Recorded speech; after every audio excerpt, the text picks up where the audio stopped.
chers amis téléspectateurs yu Baol Média Production TV ñu ngi leen di nuyuwaat bu baax di leen jaajëfal ci ànd bi ngeen ànd ak ñun toujours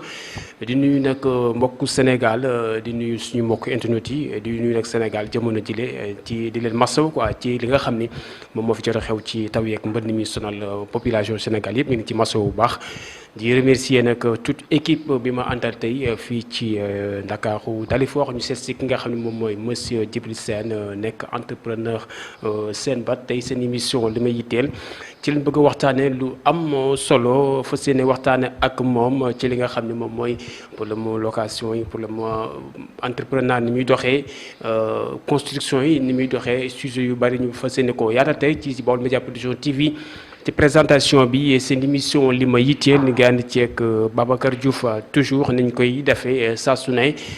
ci caméra bi tey ma ànd ceeg Alaaji Mbay ñu ngi assistant fekk si sama soppe sama xarit Modou ñu ngi koy jaajëfal lu baax a baax li ñuy def rek mooy daal di door li nga xam mooy suñu émission li ma yitteel ak ki nga xam tey moom lañ ko seqal di monsieur Djibril Sène ñu fas yéene yaatal waxtaan wu am solo jëmale ko ci li nga xam ne mooy construction bâtiment jëmale ci mooy wàllum entrepreneuriat dañuy daal di fas yéene ànd ak moom ubbi li nga xam ne mooy débat tey bi. asalaamaaleykum mbokk yi ñu ngi leen di nuyu yéen ñëpp di leen ziar di leen dalal jàmm vraiment di nuyu d'abord waa Bawol. di leen jaajëfal ci yëg-yëg boobu ñu am ci ñun ba ñëw seet si ñu bëgg a taataan ay kàddu ci ñun bu loolu weesoo ñu ngi nuyu mbokki Bawol yëpp comme niñ koy faral di waxee waa nax neex. du ma fi nekk tey di lim waa ndax neex ak Bawol gépp daal ñu ngi leen di nuyu bu baax a baax je pense que ne nuyu waa Bawol moom gars yi tàmm nañ ko dégg ci suñuy gémmiñ kon ñu ngi nuyu Bawol gépp di nuyu mag ak ndaw di nuyu ñëpp daal di ñaan jàmm ci réew mi mbënn mi comme ni ñu ko waxee vraiment di masawu ñi mu dal ñëpp di ñaan yàlla mu indi ci saafara mbas mi fi am aussi di Covid 19 bi ñi ngi ñaan aussi suñu borom vraiment teggil ñu ko ci nu mu gën a gaawee teggil ñu bépp natt boo xamante ni rek daf ñuy gàllankoor certes nag natt mënut a ñàkk ci jullit waaye mu gën a oyof daal voilà vraiment ba nit ñi mën a dem ci seen i activité di ñaan xéewal ci réew mi di ñaanal ndaw yépp nag réussite surtout nag ndaw yu Bawol nag surtout comme ni ñu koy waxee bay sa wewu tànk parce que yaakaar naa bu ndaw yi réussir rek zone ba yépp réussir incha allah rabbi parce que mag ñi dañuy gunge waaye lu ci ëpp seen wàllu wéy na. waaw location yi bon vraiment comme ni ñu koy faral di waxee ci émission yu bëri parce que def nañ ci intervention yu xaw a takku mooy li ko indi du lenn lu dul seeraayu njëg yi suuf si cher na maanaam su ma nee suuf si mooy terrain yi beneen bi ci des matériel de construction bi aussi cher na trop donc tey nit ki jël xaalisam di investir ci bâtiment parce que nag ku ubbi sa boutique bénéfice nga cay séntu. mais kër moo nekk loo xamante ni tey soo ci investiree bu ci xalaat bénéfice moins de 10 ans donc li waral loolu mooy cheraay gi tey xam nga investir ci dara di xaar 10 ans pour am retombées yi loolu dafay xaw a compliqué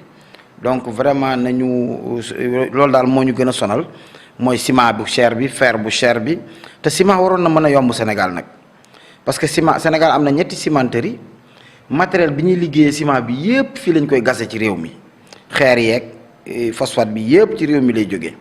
lu tuuti ci matériel bi mooy jóge bitim réew mooy produits yi nga xamante ni ay produits chimiques la ñu war a def mélange ak yooyu loolu mooy jóge bitim réew donc ciment bi waroon naa mën a jar tonne 40 000 wala 35 000 francs sax fii ci Sénégal mais cher na seeraay goo xamante ni ñiy defar ciment bi soo leen laajee ñu ne taxes yi leen état teg moo bari ba mënuñu koo wàññi. état soo laajee mu ne usine bi ñoo ko seeral donc kenn xamul daal foo koy jooyee te état je pense que ne moo amee la dernière décision su bëggoon mu wàññeeku tey mu wàññeeku mais yokk gi am na lobby bu ci nekk boo xamante ni arrangé na état moo tax ñu bàyyi ko foofu bu dee fer bi aussi muy fer bi nga xamante ni Sénégal lañ koy defaree muy fer normalisé bi mais fer boobu ferraille bi yëpp fii lañ koy foree fii ci Sénégal leneen li ci fer bi ñu ngi koy jëlee ci mines yi nekk ay Kédougou ak yenn dëkk yi am na ay mine de fer fa lañ koy jëlee donc fer boobu tonne bi tey jii di nga ko jëndee ak 400 000 francs te mënoon na ñàkk tonne fer war na mën a jar 200 000 fii ci Sénégal donc mooy li ma wax ne tey jii boo bëggee tabax rez-de-chaussée muy Bawol ak foo ko bëgg a tabax ci Sénégal di nga romb 17 millions jëm 20 millions boo bëggee tabax 150 mètres carrés yu baax def ci vraiment matériel waxuma haut de gamme sax mais matériel bu xaw a tane rek di nga dépasser 15 millions certes peut-être Bawal xañ na terrain yi moo xaw a tane parce que lotissement yi mën nañu lotisser terrain bi dikk la lu xaw a yomb, mais imaginez tey nga nekk Bawal investir ci 15 millions 17 millions ba 20 millions bëgg koo luyee fanweeri junni wala ñaar fukki junni loolu temps boobu mu lay diire mais dina ëpp fukki at ak juróom. Donc nit client bi ki moom kër gi li muy mën a def mooy yokk location bi su yokkee location bi pour mun ci génn ma ngay gaañ ka nga xamante ni amagul kër dafa luye. Donc mbir la moo xamante ni ki ko mën a régler le maître de jeu dëgg mooy état te amuñu ci volonté régler ko. Je pense que ne du gaaw a saafarawu parce que état jéemuñu ci dara daal donc loolu daal bokk na ci li gën a yokk location bi voilà. waaw ciment ak gasoil bi ñoo yem xam nga gasoil bi tey jii le prix du baril de pétrole tey dafa wàcc ba kenn xamul entre 20 ba 50 dollars àggagu fa. mënuma d'accord en 2012 le baril du pétrole doon jar 157 dollars ñuy jaay litre gasoil bi ay 690 ba 680 ñu dem ba barilu pétrole boobu di jar ay 20 dollars 25 ba 29 dollars ñuy jaay litre gasoil 655 parce que xam nga lu ko waral tey gasoil bi su ko importateur bi indee ci bateau bi ba indi ko ñu traité ko ba dugal ko ci station moom su ko jaayee ki nga xam ne moom station bi ay 100 francs par litre la ciy am état moom di ci am lu 3 fois plus wala nangam teg ko ci léegi waa ji bu yokkee état danaan pat parce que bu waxee ñu ne ko wàññi li nga yokk te wàññi bi du ko arrangé parce que tey sunu état yi malheureusement le Sénégal vit que de taxe impôt taxe douane taxe nangam rek la ñuy dundee. Parce que bon sunu ressources naturelles yi ni ñu ko exploité baaxul phosphate baa ngi fi zircon ngi fi yeneen ak yeneen a ngi fi suñ ko exploité woon exploitation bu normal taxes yi war nañ ko mën a wàññi mais li fi jot a feeñ ci ressources naturelles répercuté wul benn yoon ci taxes yi parce que tant que ressources naturelles yi exploité wuñu ko exploitation bu normal mu tas ci askan wi rek taxes yi du wàññeeku te taxes yi toujours day gën a yokk ciment bi tamit noonu la demee soo waxee ñi ko gérer dañ naa la taxes yi ci état teg moo bari. parce que Dangote bi ñu ñëwee defar seen usine ba ubbi bon ci ay rumeur certes aw ma ci certitude mais ci ay rumeur te sénégalais nag suñu waxee duñu sos dañuy yokk ci ay rumeur dégg naa ñu ni Dangote bëggoon na jaayee tonne ciment bi à 40 000 francs mais gars yi dañoo bañ parce que y a la mainmise de Sococim aussi dañoo lànk donc yooyu daal état mooñ ci mën a dimbali très sincèrement te tabax lu metti la lu jafe la kër. ku tabax néegub seng sax xam nga ne kër jafe na donc suñu oyofalul loolu mais te tey jii maanaam xeexu état moo waroon nekk chaque sénégalais un toit bu ko defee location du ñàkk ci réew mooy par exemple tey mën nga bàyyi sa kër Réfane dem ñu affecté la poste à Bambey wala feneen ala kulli àll di nga luyee foo dëkk donc bu boobaa du tax location bañ a am mais quand même dina tax mu prix yi wàññeeku bu baax. ba wàññeeku googu borom kër gi du ci am ngaañ kii luyee du ci am ngaañ mais tey su état jigoon xëyoon essayé woon nañ ko fi ba wàññi woon location bi mais tey ji ci yokk dafa yokk 3 fois plus mais parce que tey soo ñëwee luyee nit ki sa kër mu xëy ne la état wàññi na ci 29% kër goo xamante ni ba ngay tabax état joxu la ndox joxu la ciment joxu la dara toogul sax recevoir borom kër yi waxtaan ak ñoom mais xam nga ne loolu ay tappale mënu ko passé. léegi yow nga am contrat ci kër gi 1 an contrat de location du passé at peut-être commercial yi ñooy def 2 ans léegi nga ñëw état ne la waa ji ne la force nga wàññi 29% état ko wax soo ko deful ma yóbbu la police mais da nga naan pat ne ko wàññi naa bu contrat am jeexee am nga droit ne ko nag sa waay du ma renouveler contrat bi parce que damay defaraat sama kër wala nangam su génnee nga prix ba nga ko joxe woon état ne la wàññi da nga koy yokk. léegi au lieu mu jural gars yi saafara jàngoro la leen mujj jural li ñu naan saafara su jur jàngoro la mujj doon donc yooyu du solution bi solution la boo xamante ni mënuñu ko régler ci benn fan ñaari fan dafay laaj ay études tàmbali ko ci door bi parce que kër tey fondation la tàmbalee ko ci fondation bi mooy njëg yi d'abord te wàññi bi tey bu ñu doon wàññi tey ñi tabax ba pare mais wàññi loo leen du yomb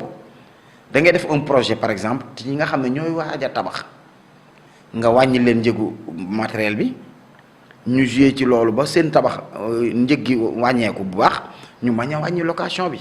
mais ñi tabax ba pare tey def seeni millions leb banque tey lee lii dugg fii génn fii mais dafay compliqué pour nga wàññi loo leen tey jii bu dee zone Dakar yi nga xamante ni tey terrain 10 millions la fay jar soo tabaxee 17 millions dafa lay dikk 27 millions rez-de-chaussée laa la wax 150 mètres carrés amul kenn ku la ko mën a tabaxal à moins de 17 millions tey léegi 27 millions tey boo nu luyee kër gi fanweeri junni di nga ko luyee fukki at ak juróom pour sa bénéfice mën a commencer génn mais nañ waxante dëgg kan moo fi ubbi boutique ne damay toog fukki at ak juróom di xaar bénéfice ah mais te sénégalais amul patience boobu donc vraiment loolu nañ ko xoolaat daal bu baax bu état daal mooy li ma moo am saafara bi te saafara bi daf ciy ànd ak askan wi mais moom moo koy jiite parce que ñoom ñooy locomotive bi suñ jógee am volonté defar ko changer ko war dina mën a changer wu ci nu mu gën a gaawee mais tant que changer wuñu ko du kii te du gaaw parce que aussi xam nga tey ñun suñu administré yi ñëpp ay promoteurs immobiliers lañ suñu ministres yeeg DG yeeg ñëpp immeubles yi taax yu mag yi ci dëkk bi yëpp ñoo ko moom donc ñooñu boo leen nee wàññi lu location du leen arrangé donc daal xam naa ne askan wee ci nar a gaañu rek le sénégalais lambda bi nga xam ne day taxale jóg ak daanu moo ci nar a gaañu rek donc saafara bi daal yàlla na am waaye du gaaw parce que gisaguma quand même benn volonté bu ci gaa yi jël na pour mu mën a am saafara voilà. xam nga suuf bu bon pratiquement mën nañ ne amul suuf bu ne ak traitement bañ cay mën a def pour def fa la mu yellool tey boo ñëwee dañ naa la fii gannus la gannus maanaam suuf bi boo xasee ba wàcc ba compacté wu rek moom day dame rek du bouger am na système bu ñu fa war a tabaxee ba ci semelle yi nga war a def ak yeneen tey jii boo ñëwee tey comme Bawol tey nga am sa terrain dafa ëpp lu ci ëpp day am 50 mètres de côté mooy loo xam nga loo tey boo ñëwee doo ñëw di tabax foo xam ne keneen day ñëw tabax sës ci yow comme man ñëw tabax comme Dakar ni muy demee 150 mètres kër ci sës kër sës ci bu dee Bawol lu demee noonu da ngay am sa loo ñëw tabax ci diggu loo bi wala ci wet ga wala nangam donc kër gi lu mu xat-xat lu mu bëri ay bâtiment kenn du ñëw sësaloo ak yow nii pour keneen da ngay tabax sa côté donc foofu mën nga def say semelle isolée rek peut-être ak ay quelques redressement mooy lii téye semelle yi ba nga xam ne bu keneen ñëwee di gas du wàcc mais contrairement tey à Dakar kii su tabaxee tey terrasse man mën naa ñëw ne damay def souterrain xam nga gis nga ko fi nga kee ñëw gas sous-sol gas boobu machine ba bruit ba muy def ak suuf say wàcc et autres su fekkente ne longrine yi amul lu ñuy wax ay longrine de redressement mais semelle yi dañuy wàcc bëri na ci kër yoo xam ne loolu moo leen di daane dañ ko tabax sans longrine de redressement soo déggee longrine de redressement tey sooy tabax kër xam nga semelle yi même boo dul homme du métier quand même gis nga ne dañuy def semelle poto fii redressement ca suuf lay nekk dañ koy suul bu paree maanaam mooy téye poto bi diggante poto bi ak bii moo koy téye ba soo gasee fee tey ba poto bee wàcc ba suuf si wàcc poto bi même bu dara nekk suufam du wàcc parce que redressement bi moo koy tawu nii mooy liy charge du bâtiment bi yëpp ci redressement boobu lay wàcc donc day tax kër gi du mën a wàcc donc suuf bu ne aussi comme ni ma ko waxee ak la mu laaj am na lu ñuy wax sol mouvant mooy suuf soo xam ne nit day bouger xam nga tey Sénégal boo ne sol mouvant ñu yaakaar ne tremblement de terre mais am nay sol mouvant fii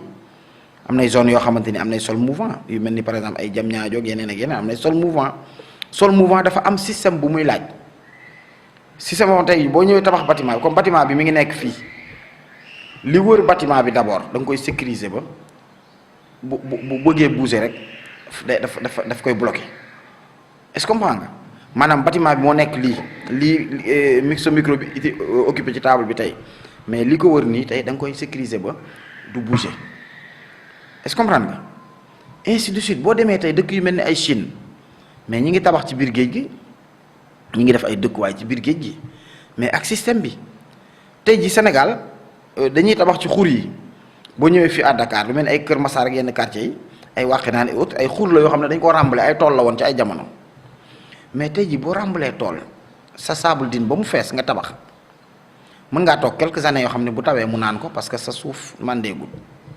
mais bis bu suuf bi mandee waxuma la taw bi maanaam bu taw bi tawee day taa waaye la nekkoon ca suuf sax dafay def li ñuy wax remonter bari na ndox mi nga gis nii bu tawee ba pare da nga naan ndox mi daa yokk c'est vrai dafa yokk parce que remontée bi xam nga lu mel mi ngi mel ni bëtu teen day jóg est-ce que comprends nga li indi loolu mooy tey mais ñun Sénégal suñ góorgóorlu woon tuuti benn bu tawee ba sewet kaasu ndox doo ko fi tànk mais dañoo góorgóorlu parce que tey mënuma dàkk dëkk boo xam ne géej gaa ngi ko wër de tout bord à Dakar géej gaa ngi ko wër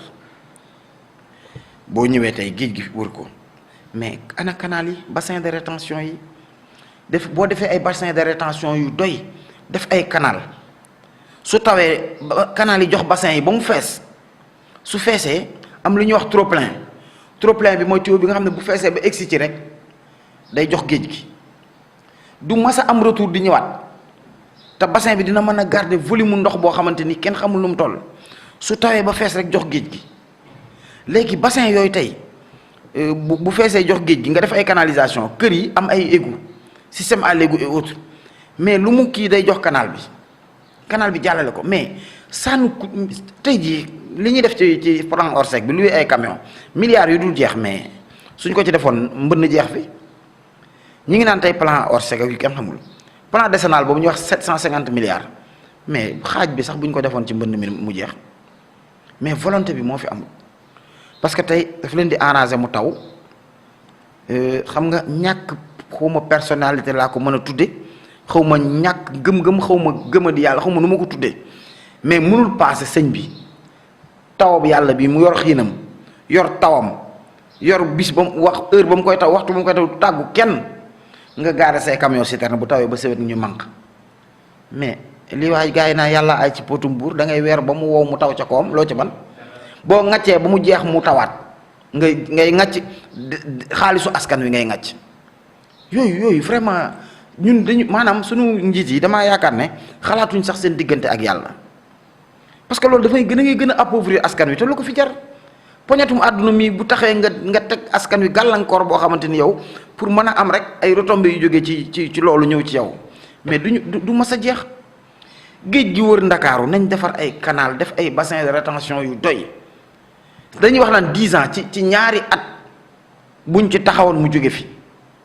boo jógee Dakar tey dem fu mel ni Kaolack dex gaa ngi ko wër ci dëkk yi dàqataa Sénégal la bokk mais doo ñëw def drainage wàqi dex gi ba mu gën a am na moyen yu ko mën a def wàqi ko ba mu gën a mën a jël ndox nga def ay bassin de rétention moom it lu mu taw joxaat ko dex gi nga dem ci yeneen dëkk yi yu mel ni Kaffrine ainsi de suite te bu yàggee Bawol la jëm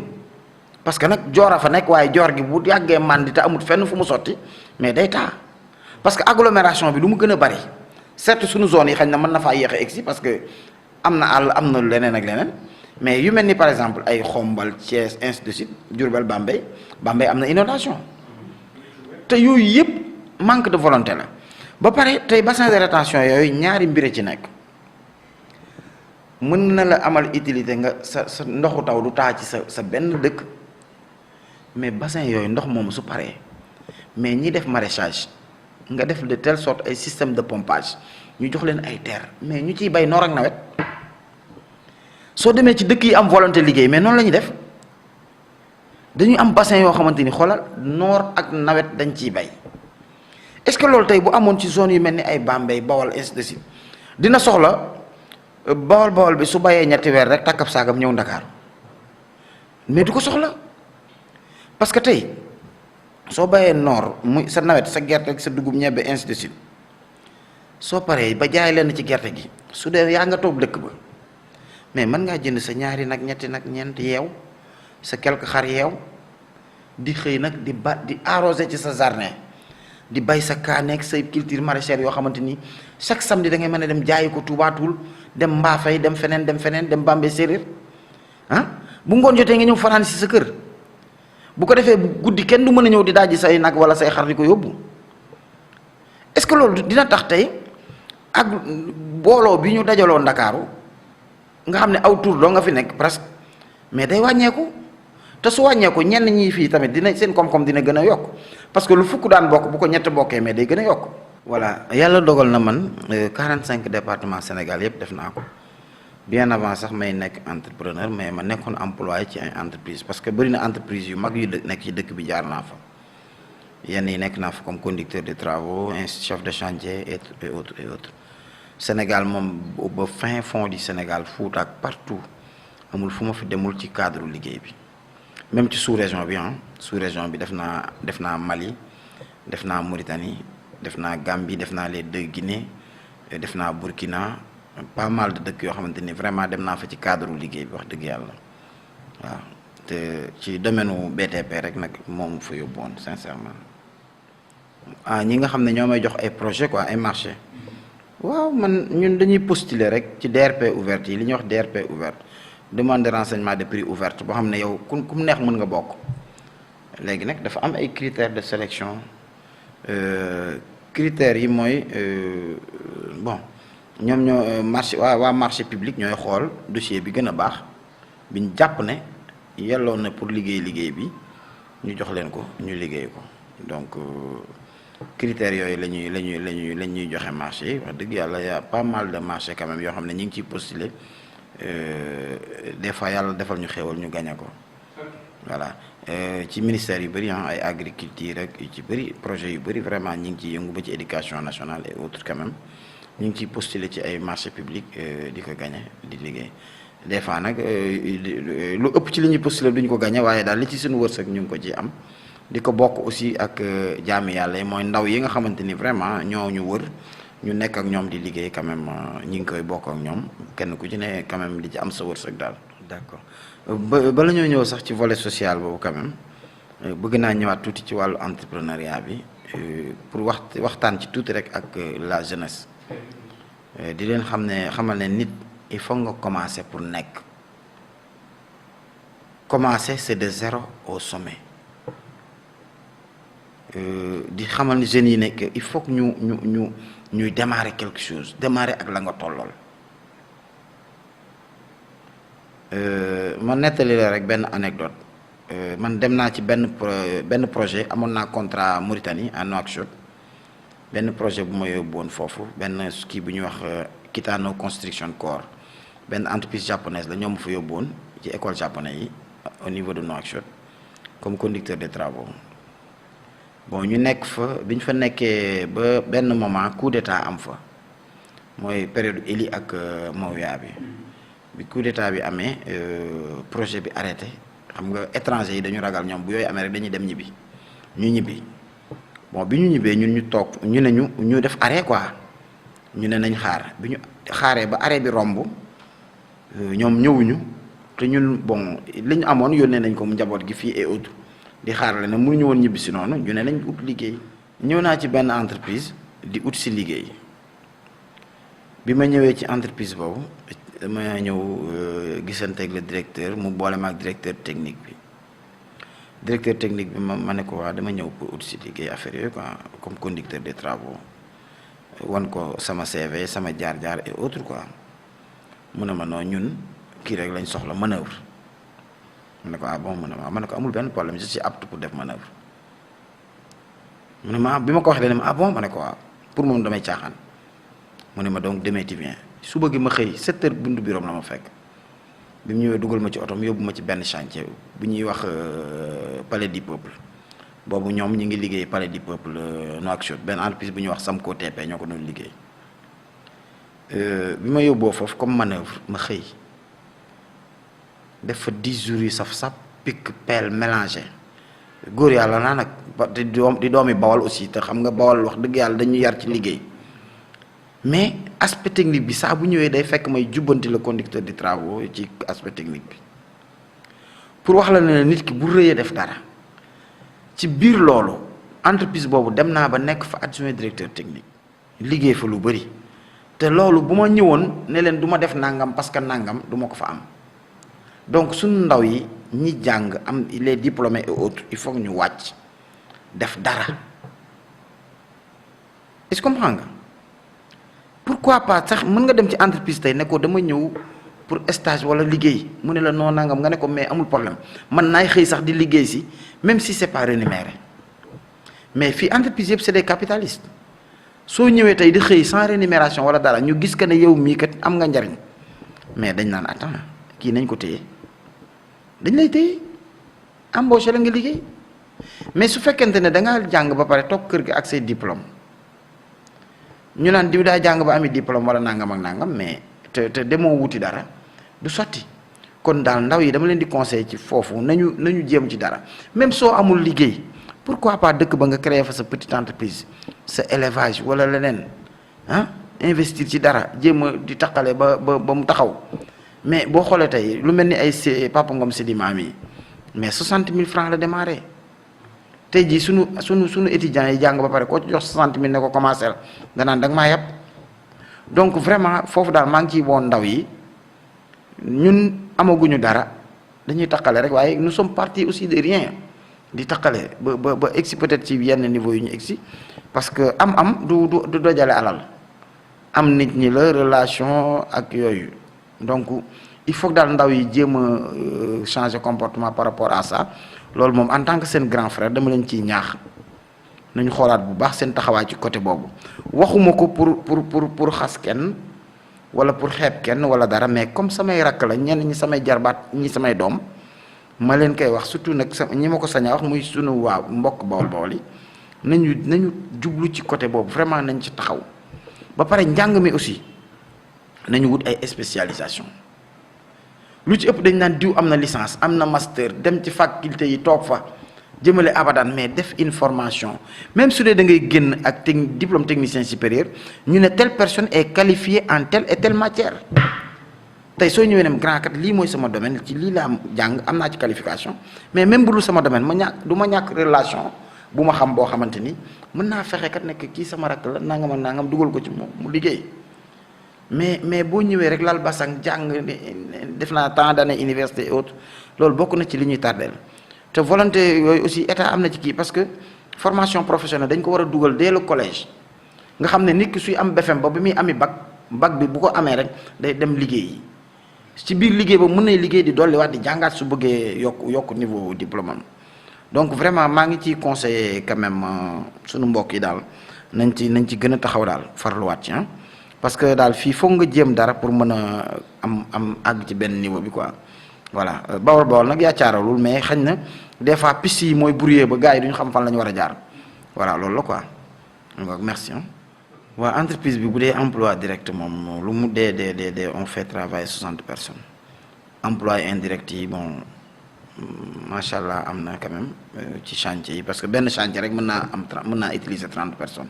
ci yenn chantier donc voilà emploi indirect yi aussi am na donc côté boobu moom vraiment ñu ngi ciy jéem a góorgóorlu aussi parce que comme ni ma koy waxee chaque jour rek waa direction bi souvent su fay jotee dañ may yërëm man leen nañ sant yàlla parce que soo fayee 60 pères de famille ci emploi direct fay une centaine yoo xam ne ay emploi indirect lañ ñu jël xaalis boobu dem dundal ci seen njaboot ak jaamu yàlla la des fois mu metti mais ñun quand même yàlla dimbali nañu ba wàññi defaguñ ko même ci Covid beeg yooyu dañuy boole parce que man sama philosophie mooy mënuma nekk ak nit ki muy neex mu naqari ñu ne xëy na ko mu naqari mu neex wala dara nga xëy na ko sa waay kat da ngay arrêté parce que nangam ak nangam yow nag soo xoolee ba gis ne vraiment c'est peut-être gis nga leneen lu gën a entreprise bi dañuy séparer wu dans l'amiable ñu ñaanal la nga dem parce que kenn ku ne sa avantage ngay xool mais daal ñi ngi góorgóorlu ba côté wàññeek yooyu ñu ngi ciy jéem lu ñu mën yàlla mu ngi ñu ciy dimbali aussi comme ni ma ko waxee du entreprise bu am tur amuñu lu ne gàññee aussi waaye ñi ngi sant yàlla daal vraiment le peu bi ñuy am akus néew ñu ngi koy bokk ak askan wi di ko bokk ak employé di ko bokk ak njaboot geeg mbokk yeeg dëkkandoo yi daal ñu ngi ciy jéem lu ñu mën quoi voilà. d'accord mu wax tuuti rek ci volet social boobu nga doon wax sànq volet social bi aussi nekkul loo xamante ni dañ koy def pour ut ci tur wala ut ci puukare wala nangam li may wax chaque jour nee naa képp ku yaakaar ne man Djibril damay yëngu ci social pour aw carte wu ma nit jox na nga xotti sa carte boobu xëccoowu ma dara njëkkantewu ma dara man Bawal moo ma ñor Sénégal a ma ñor nu Sénégal def ba avancé moo ma ñor lu ma am awma dara quand même mais le peu bi may am akus néew bu ma ko yàlla na may jox te mënu ma koo bokk ak mbokk yi soxloo ma ko bu ma yàlla na lay jox alal joo xamante ni pour ma ciy def lu ñaaw la wala ñu ma ciy xas wala nangam non soxloo ma ko le peu bi ma am maa ngi def le maximum possible di ko bokk ak dëkkandoo yi mbokk yeeg njaboot gi te noonu laa ko ñaanee yàlla mu ngi ma ciy dimbali aussi néew ak a bari ma koy bokk ak ñoom donc defuma ko ngir politique wala dara di ci woo nag képp kuy bawal kenn ku ci nekk bul xeeb li nga am 1000 francs sax taal na cin tey nga romb nit nga gis kanamam changé sax mu leer la ne ñàkkub xaalis nga jox ko 1000 francs yooyu mën naa indi yoolu milliard na ci gars yi bàyyi xel il faut ñu dimbalante di gestonte te ñu bàyyi bu la nit ñaan seen dimbal nga ne daa yaacaaral Sénégal loolu dafa yomb nit ñu wax la soxlaam nga ne kii day taxawal wala nangam mais tey ku sañoon sa soxla da nga ko faj te kenn du ko yëg kon boo ko jéebaanee rek amatoo lu la gënal kon nañu dimbalante encore une fois la jeunesse sax laay waxal nañu di dimbalante ci biir dëkk yi ba ci biir kër gi ñu dëkk parce que tey këri Bawol yi dafa yaatu di nga gis ñi man ñi mënuñu il faut ñu bokk di dimbalante loolu vraiment tant que defuñu ko rek pour ñu avancer du yomb parce que yàlla man nee naa yàlla bu la joxee 100 000 rek jëm million nekkatu pour yow kese boo ko dencee yow kese rek amoo xel su am na loo xam ne ak néew ku bari bu la ko yàlla dénkee doonatul pour yow dong pour yow ak mbokk yeeg njaboot gi la. voilà di tëje foofu vraiment di leen remercier aussi ci ni ma ko waxee le fait que ngeen copte ma pour ñëw déglu ma xañ na yëg-yëg la bu ngeen am ci man du sama xam-xam du sama lenn donc di leen ci sant vraiment di leen ci gërëm di leen encourager parce que nag lii ngeen def nii amutoon Bawol rajo donc pour nga déglu ko da nga daan ut rajo bu antenne bu gudd pour mën a déglu kon su ngeen ñu dugalee ci réseaux sociaux yi vraiment ut seen antenne télé et autres di fexe lu xew Bawol ngeen couvrir ko di jël aussi ñi nga xam ne ñoo dëkk Bawol nekk Dakar di liggéey di leen laaj xeen xam-xam ñu koy weccoog askan wi ngeen koy dugal nit ñëpp di ko gis nañ leen ciy sant di leen ñaanal yàlla na dem ba bokk ci télé privé yi gën a mag ci àdduna bi sax laay wax yàlla mën na ko te yëf yi moom doo nga ko yor nag moo koy joxe du pour moom pour nit ñi la yàlla na leen ko yàlla defal di nuyu waa Bawol gépp di ci jiital vraiment waa nax neex gi nga xam ne fa laa fekk baax fekk ma fa mënumaa wax dara te tudduma leen ci ak dëkk yi ko wër yëpp di nuyu de passage sama chef de village Baye Lay Sey di ko ñaanal fan wu gudd ak wér-gu-yaram di nuyu beneen chef de village bi maa koy tooñal le faux chef de village muy doomam sama xarit sama loxo ndijoor aussi Birane Sey di ko ziar di nuyu sama papa yi fa nekk vraiment ñoom Samba Sène Omar Sène di nuyu Bawol gépp parce que nag man nax neex ñëpp macha allah samay nit lañ du góor du jigéen du mag du ndaw maanaam nee naa tey su ma mënoon a jëlaat def Jibril Sène ci sant bi ma seen ji ma dolli ci nax neex dama koy def c'est ma fierté maanaam su ma xëyee di liggéey sax xaw a découragé il faut ma tooñanteeg nit créer débat ba tudd ci nax neex su ma ko tuddee rek daf may réchauffé donc vraiment di sant yàlla aussi mi def loolu ci man mënoon naa faa dëkk ba pare du ma ko tiitaroo wala di ko rusa sax a wax mais ca ci waajur yi la aussi di leen ñaanal mooy ñi ñu jiitu ji vraiment di ñaan yàlla xare leen àjjana ñi fi nekk aussi yàlla may leen wér taxawal leen dëgëral leen ba ñu tette njaboot gi ba ci kanam ndaw yi fa am ambition yëpp muy Bawol gépp aussi yàlla na yàlla defal leen jàmm defal leen xéwal ba Bawol ñu mën ko def ba mu mel ni Dubaï parce que Dubaï tey désert la woon bu dara nekkut ay nit a ñëw rek dajale seeni alal créé ko ba tey bala ngaa jënd lu baax foog nga dem Dubaï suñ góorgóorloo mën nañu fexe ba Bawol doon Dubaïyu Afrique te loolu liggéey doo nga ko mën a def nag soo ko waxee xañ na ñi koy déglu mën nañu yaakaar ne rêve la géntuma c'est la triste réalité suñu góorgóorloo lu war a mën a am la donc vraiment kontaan naa trop ci déplacement bi ngeen def ak dérangement bi di leen sant di leen gërëm di leen encourager encore une fois ngeen gën a góorgóorlu soo créé dara nag di nga dégg di nga gis mais nit ki man nee naa sooy dem da ngay fexe ba li ngay séen dëgmal ko nga egg ca te yàlla na leen yàlla defal loolu bul gestu nag sooy daw di gestu sa yoon du gaaw critique dafay defar mais yàqut nit mën na la critique sax wax la lu doy waar demal nga rapproché wu ci waa jooj nag waa critique bi nangam ak nangam lu ko waral mën na la caa wax loo xam ne ëllëg dina la jariñ kon il faut ngeen bàyyi loolu seen xel aussi vraiment di leen remercier bu baax a baax kontaan naa trop ci yéen merci. voilà merci beaucoup mbokk yi nga xam ne ñoo seetaan ci Baol Média Production TV seen émission li ma yitteel tey suivre ngeen suñu waxtaan début à la fin ak ki nga xam ne mooy monsieur Djibril Sène nekk benn entrepreneur di yëngu ci wàllam bâtiment construction.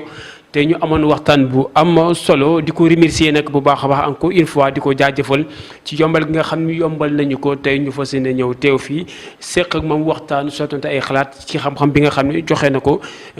ci jeunesse beeg population Sénégal yëpp kon ñu ngi koy remercier bu baax a baax moom monsieur Djibril Sène di doomu Bawol di doomu nax-neex nit ki rek boo teralee say mbokk rek teral nga ñëpp te loolu mooy rôle am kon ñu ngi koy jaajëfal bu baax a baax di remercier ñi nga xam ñoom lañu fekk ci kër gi ñoom ñëpp ñu ngi leen di remercier leen jaajëfal bu baax ci accueillir bi nga xam ne accueillir ko accueillir bu rafet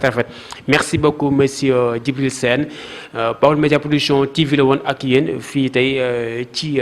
Dakar Cambérène wala sax Dalifort ak monsieur Djibril Sène seen émission Le Minitel merci beaucoup Alaaji Mbay ñëng ci yoon bi nag jot na ma sonal waaye nag grawul maa ngi koy mbékki bu baax a baax sama cameraman merci beaucoup assistant Modou présentation Babacar Diouf dañ jox rendez-vous beneen numéro ak beneen ndaanaan seen émission limitée jaa ngeen jëf merci beaucoup